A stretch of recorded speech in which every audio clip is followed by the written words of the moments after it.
और जिनको जिनको प्रभु श्री राम जी की मुस्कान बहुत ज्यादा पसंद है वही भक्त बजाएंगे ताली, बाकी बैठे रहेंगे।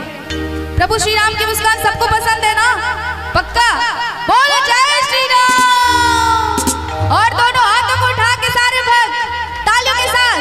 मंद मंद मुस्कनिया पे तेरी मंद मंद मुस्कनिया पे बलिहार राघव जी, बलिहार राघव जी। तेरी मंद मंद मुस्कनिया पे तेरी मंद मंद मुस्कनिया पे बलिहार राघव जी, बलिहार राघव जी। तेरी मंद मंद मुस्कनिया पे तेरी मंद मंद मुस्कनिया पे बलिहार राघव जी, बलिहार राघव जी। और मीठी मीठी तालियां बजती रहनी चाहिए सारे भक्त।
जय दरबार में आए हैं और ऐसे बैठेंगे तो आनंद नहीं आएगा। आज तो बड़ा